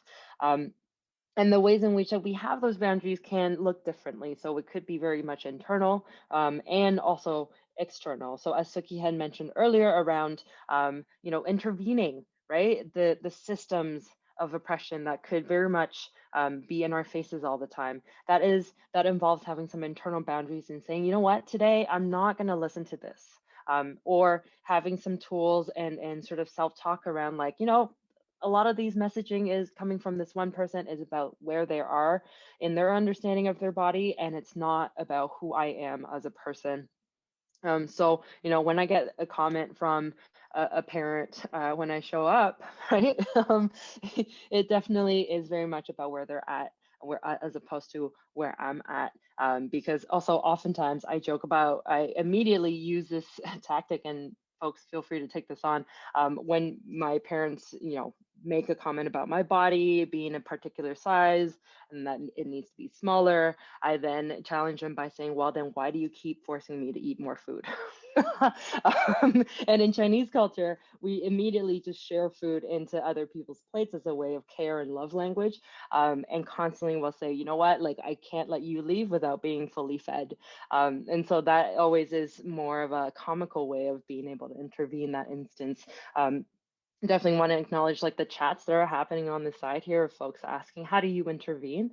And so we'll go into the next slide here to better understand sort of, like, what are boundaries even? How do they show up? How do we ourselves put up boundaries and enforce boundaries? Sometimes not even while you're not even conscious. So there's different types. As I mentioned, there's internal and external. That's sort of in interpersonal and uh, individual type level of really thinking about how things get consumed. But these are boundaries that can then apply to sort of how you, like, identify what boundaries exist. So there's three different types. And so it's flexible, fixed, and hard. And I'll throw it over to Sookie in just a moment for her to tell her sort of example of an analogy of what a hard boundary could look like. But just want to name that, it obviously boundaries can shift in depending on the state of which you're in. So if you're already very much triggered and things are coming up for you that are not okay, maybe on other days you're kind of like, okay, I just won't listen to this. Maybe in that moment you can't, and then you end up drawing a very hard boundary and saying like, no, I'm going to stop operating in this space. Your state of which of how you're operating can impact when you enforce boundaries. The space, the relationship, and the situation, of course, nuance and context, as we always say, are very, very important to acknowledge. The boundaries you have with certain people will definitely and can very much be different from maybe other people. So depending on the relationship that you have with that person. So with Sookie and I, I'd say like, pretty much champions of understanding each other's boundaries for the most part, but always needing a check-in here and there. But that we have that sort of given history that it allows us with this relationship that we have, allows us to operate without having to constantly enforce boundaries because we know to just honor them. Whereas maybe with a pal on Instagram that you like met once and you sometimes check out their stories, like that might not be a pal that you enforce a lot of your boundaries with unless it like you just don't want to deal with them and you just say, you know what, F off, I'm going to unfollow you because you're posting things that are not okay for me. What are boundaries also, in case of people are like, but boundaries, what are they? So quickly, I'll just say boundaries are essentially like, what are you okay and not okay with?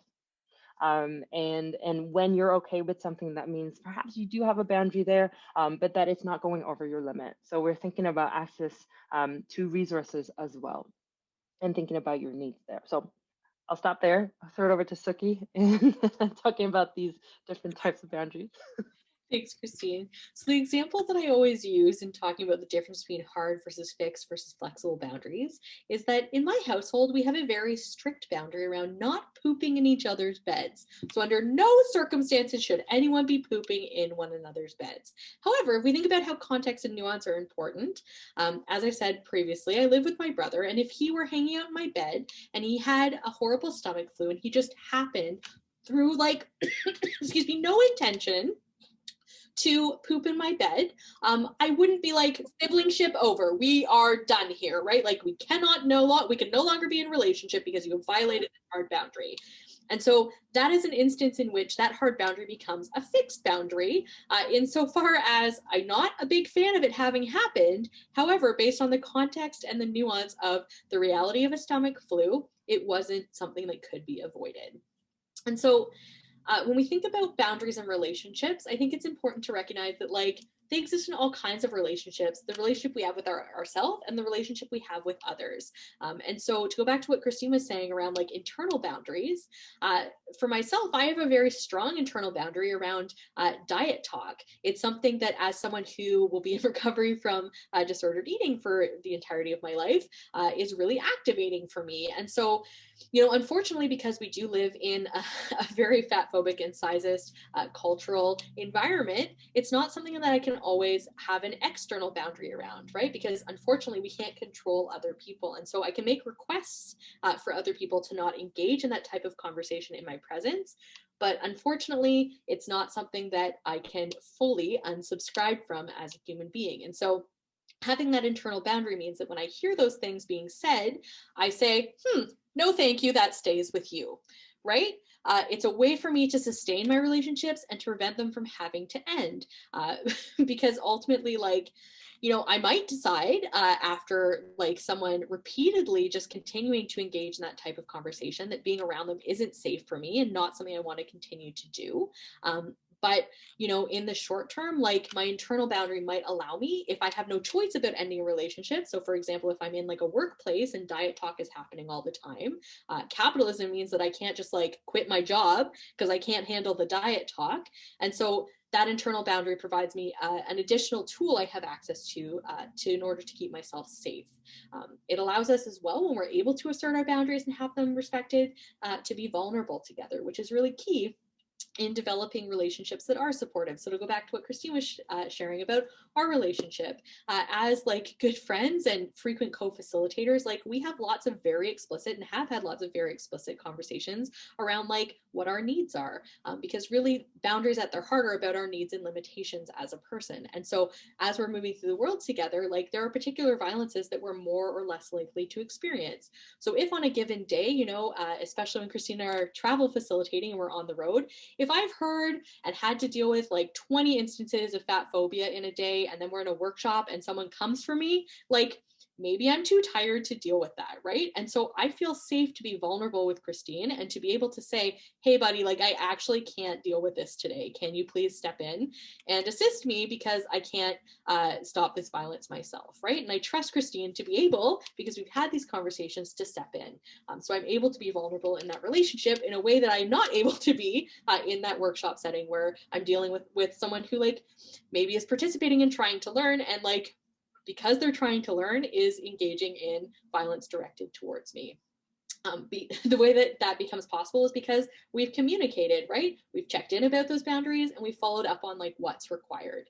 So we have a plan about what intervention can look like in those instances. I think sometimes it can feel really hard to assert our boundaries. And so this is a great graphic for reminding us that like when we feel guilty about setting boundaries, it's important to remember that we're choosing to prioritize our own safety and our own self-care over like the potential that we'll experience growing resentment, that we'll engage in self-sabotage, that we'll experience compassion fatigue and burnout, and we'll feel the need to like stay hidden and to not have access to vulnerability and to connection with others. Unfortunately, boundaries, to go back to what Christine was saying earlier about the role of trauma, for lots of us, we're in an abusive relationship with ourselves because we've internalized the body terrorism we've experienced over the course of our lives. Mia Mingus is a brilliant disability justice activist and theorist. And I think that this quote is something that really resonates with lots of folks, especially if you're dealing with distress and disordered eating, right? The reality that like, if we think about our triangle yet again, we internalize these messages and they come to bear on how we perceive ourselves means that often we're engaged in a cycle of self-harm, right? That's based on really learning to distrust our bodies and their internal cues, which leads us into a path of self-harm because we're not able to recognize the needs that we have or to give ourselves what we need, which leads us to further disrespect ourselves and to feel worse and worse and worse, and then to blame ourselves because we don't feel good. And so the reason Christine and I end up talking about the triangle so frequently is that it can be a tool for us to interrupt this cycle. So if we're feeling really horrible because we're not able to care for ourselves, we're able perhaps to recognize that like part of the reason that's happening is because we're told that caring for ourselves looks a very particular way, right? Looks like, to go back to my own example of like anti-fat violence, looks like by any means necessary making my body smaller than it is, instead of, as Christine and I try to help and support folks in doing through our work with Body Buddies, recognizing that like my body doesn't need to look a particular way, really. Ultimately, if I'm engaging in movement, that's about like the way I feel in my body, my access to joy and to functionality. If I'm thinking about nourishment, like how can I nourish my body in a way that like isn't about being smaller or less, but is about like having access to the energy I need to be able to like navigate my day-to-day life. Recognizing that like all of this means that like sometimes we violate our own personal boundaries, and that can look a whole variety of different ways, right? If we feel too big to be loved, it might mean that like we really neglect our own needs and limitations because we feel like we need to like perform emotional labor for folks. We need to spend time with them. We need to do tasks to like make them feel like they need us around, because that we've been taught that like our value and validity isn't something that's inherent. We don't feel like we can speak up about things that are important to us, or like we should expect reciprocation for the care that we offer, that we don't have the right to like assert that we don't want to experience violence in our lives.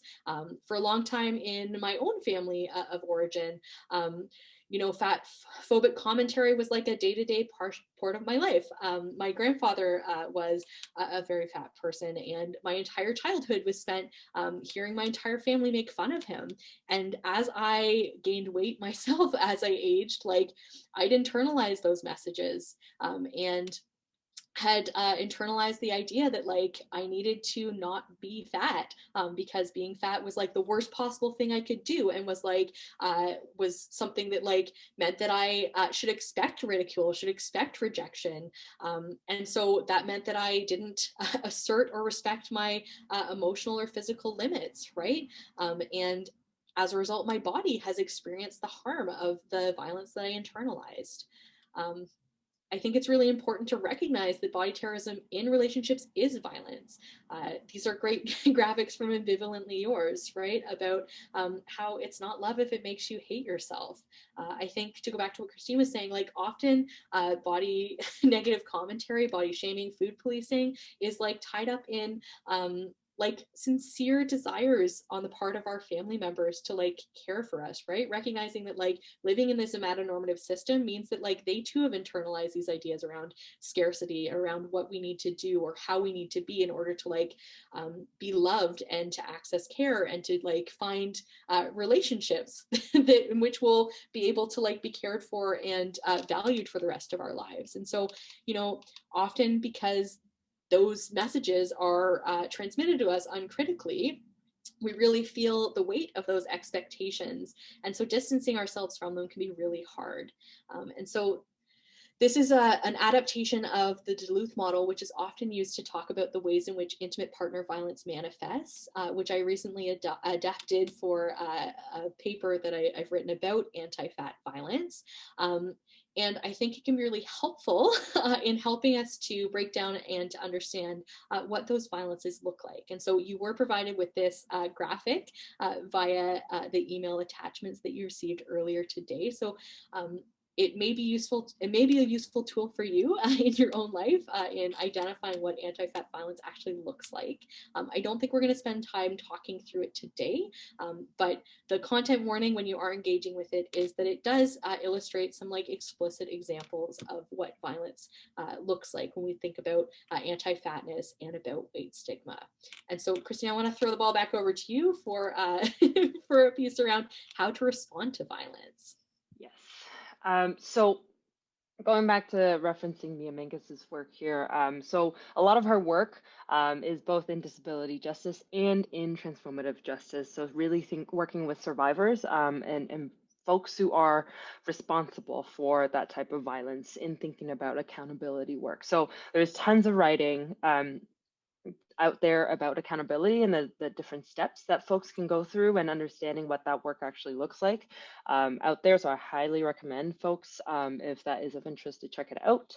But this is one of the tools and also actually workshop webinar that she offers to talk about how we can better set ourselves up for success. So for folks who may have done harm, they can go through an accountability process where they map out who they have in their lives that can hold them accountable, and like to be able to like process the emotions that come up. And most oftentimes shame comes up, guilt comes up when you realize you've done harm.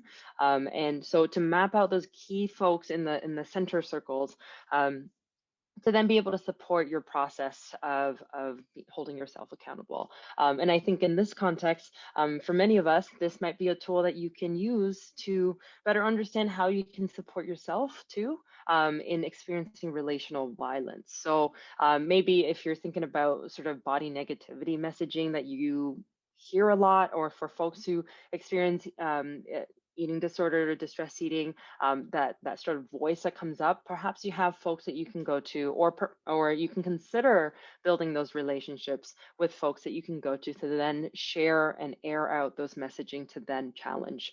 So those are just some examples of which you can use this tool to map out who you have in your corner, and then also in those corners of that worksheet, what institutions, what services, what supports are available. So Sheena's place would probably fall into those bigger circles there. And it's a great way to then just, whether it's just for yourself to see and visualize, or for the folks that you are intimate with to have access to this mapping, because for when you are in distress, you certainly do not have the energy to then say, okay, go to these people, these are my supports, right? That those folks can then access perhaps this tool to then be able to reach out to the right folks that you need in order to perhaps de-escalate yourself in moments of crisis. So really great tool. Highly recommend. The webinars, I believe, are fairly accessible in terms of how often they come out, and really highly recommend folks to check it out and learn more about also Mia Mingus's work. Thanks, Christine. So another way we can respond to violence is through body liberation and pleasure activism, because freedom from oppression feels good. It feels so good. Adrienne Maree Brown is the originator of the concept of pleasure activism. And really it's about reclaiming embodied pleasure. Many of us are experiencing multiple marginalizations that really separate us from our bodies in and of themselves and from ourselves, and make it really difficult because we're experiencing almost constant violence to access pleasure within ourselves. And so if you're interested in learning more about pleasure activism, Adrienne Maree Brown does have a book on the subject, which you can see depicted here. And our question, I think, to all of you is, how can we center pleasure in our relationships with ourselves and others in a world that seeks to deprive us of it? And there's lots of ways that we can go about that. And one of them is body liberation. And body liberation is a liberation struggle that is really rooted in and ought to support a variety of other connected struggles for justice and liberation, including gender justice, reproductive justice, queer and trans liberation, decolonization and environmental justice, racial justice, fat liberation, and disability justice. All of these struggles are really about reclaiming embodied safety, recognizing that for many of us, we've never had access to safety, and a lack of safety makes it really difficult to experience pleasure. And so working towards justice and liberation across all of these different embodied experiences that are interrelated and are really seeking to address the violences of capitalism, patriarchy, and white supremacy, and their unfortunate and hateful love child colonialism is part of body liberation, and all effective body liberation work should be doing that as well.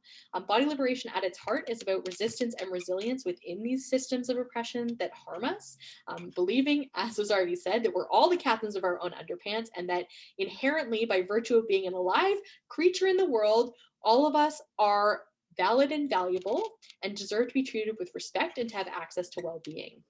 And challenging to address and to deconstruct body terrorism of all types when it crops up.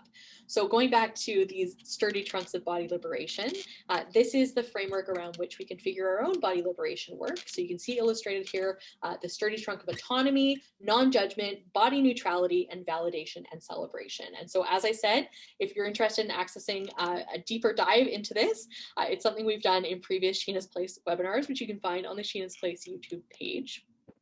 I'll talk you through my own ongoing body liberation journey around my facial hair. So, you know, I would say that at this point in my life, I'm like pretty solid when it comes to my body liberation approach to my body size. As a fat person, I would say that like fat liberation has given me the opportunity to access pleasure in my body and to like rail against the fat phobic violence that is ongoing in my life. But it's been a lot more challenging to access that space when it comes to my facial hair.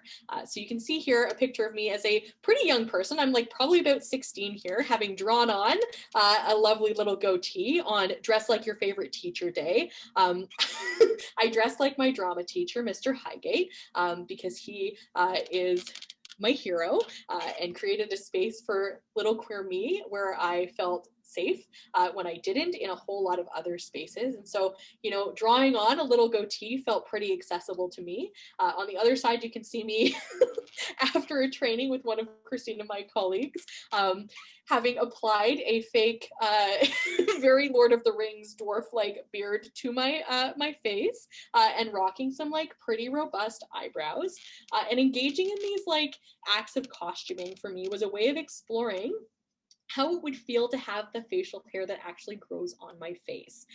I have not been diagnosed with PCOS, polycystic ovarian syndrome, though I have inquired about it before. And I really appreciate these illustrations from Joanna Thanagan, because they really speak to kind of the way in which feminine facial hair and body hair is often perceived. And so I really appreciate especially the image of the two folks in underpants, which says, gray hairs and chin hair, you're just evolving into the witch you're intended to be. And as someone who really finds resonance with witchery, that really appeals to me, and I find it very affirming. And I think that like when it comes to accessing autonomy, finding possibility models and things that affirm us can be really, really important. And so for me, these folks really provided that for me. So Harnem Carr is a Sikh woman who was someone who experienced some harassment by folks who took a picture of her in a public space because they found it notable that she was a feminine person with a beard. And as a Sikh person, she her faith is about not like modifying the way in which the human body naturally exists. And so she was just existing in her naturally occurring body. In the center, we have my personal hero, Alok Menon, who is also a non-binary person who rocks a sweet beard and the rest of their body hair. And on the other edge of the screen, we have Alex, who is a trans woman from Wales who created a video for a series for Transgender UK.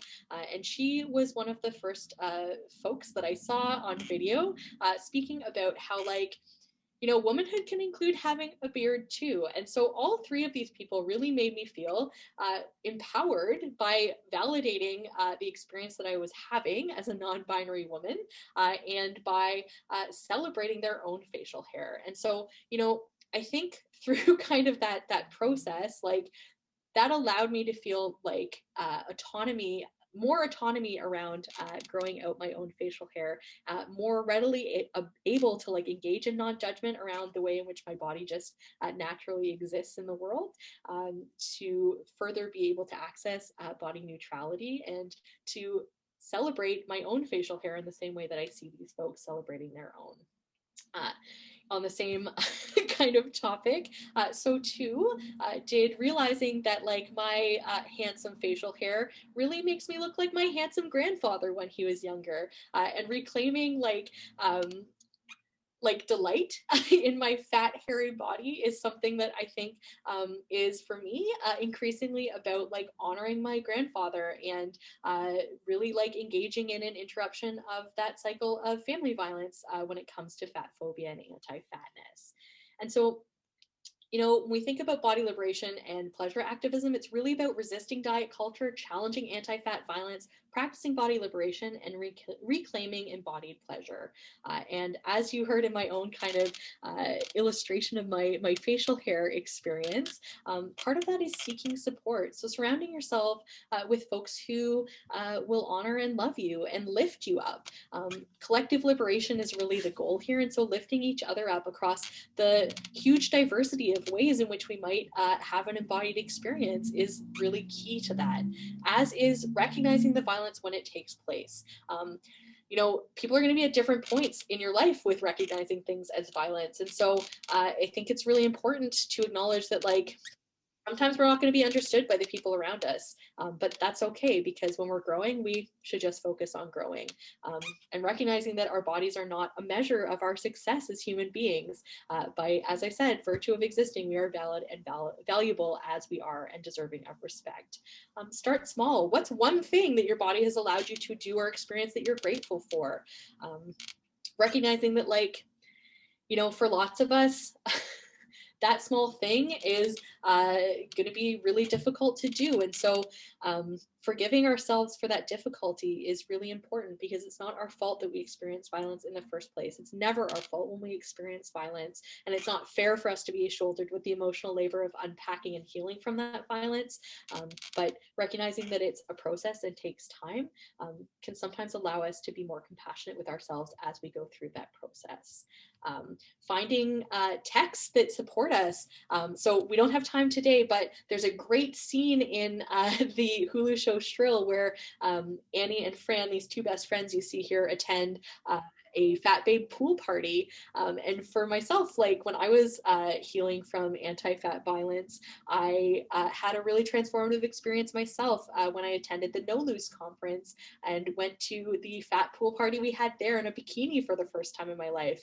And the resplendency of all of these beautiful fat bodies bathing suit clad in that pool area was something that was like so healing. And it was the first time that like I felt empowered through everyone else's empowerment to bear my midriff and enjoy the feeling of the cool water on it. Accessing books can be really helpful. So Sabrina String's book, Fearing the Black Body, is a great one for talking about the link between anti-fatness and anti-Black racism, anti-Indigenous racism.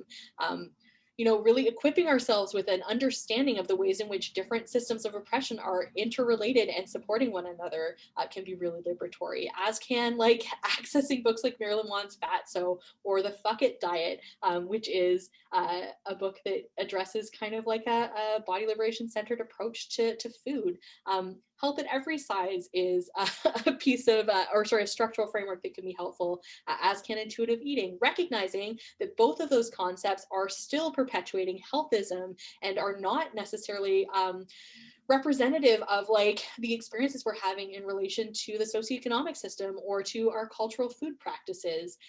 Accessing support around movement that allows us to feel more joyfully and functionally embodied can be helpful, as can accessing information about how to experience sexual and sensual pleasure in our bodies. So these are three great books about fat sex that I have found really helpful in my own practice as a sex and relationship educator and coach that I would recommend. Big Big Love is the first book I ever saw that affirmed the reality that like my fat body is sexy and desirable, and that I have the right to access that type of pleasure.